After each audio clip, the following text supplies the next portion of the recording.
So it was recently Hmm. announced that you have Burt Lash Cabaret is a new Yes, event you're putting on. So where did that come brand from, new. and why did you set that up? So I've since I was really young, my dream is to run a cabaret, and this is before I even did drag. I think I've always wanted to do a cabaret with. I love cabaret, like burlesque, magic, everything, like Hmm. every little thing in there. I love it, and it was always a dream. And then I always kind of put it on a back burner because I was like, I don't really know how I do it. I've always known the acts because I've always been in Edinburgh, and I was like, I wanted to do it justice Hmm. before I do it. And then when I started doing drag, and then obviously after Drag Idol, I was like, I think this is the time. I was like, I can finally do what I've always wanted to Hmm. do and hopefully have a little bit of a kind of because of what I've done, hopefully have a little bit of like support through it as well. Because it's Hmm. hard in this at the moment, it's really hard to run events. Any live Do you events? know what I mean? There's not people tickets aren't selling.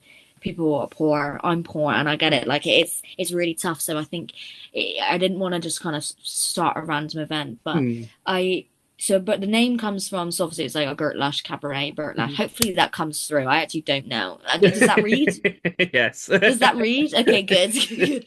And is that the Gaff? So the Gaff is a comedy club in Bristol, and it's a comedy club who it was set up and run by one of my friends, and he Hmm. basically set up this club by himself, and it's just such a lovely space Hmm. and it has such a nice feel. It's the home of comedy, and it's very like in Bristol. It's like kind of like the hub. Hmm. And he was mentioned before about how he wanted because he does the Bristol Comedy Festival in January, and he's like, "I'd love to have a cabaret, like a late night cabaret." Hmm. And then I when I heard this once, like I like my ears like So, perked up, and I was hmm. like, "You want a cabaret? You say?"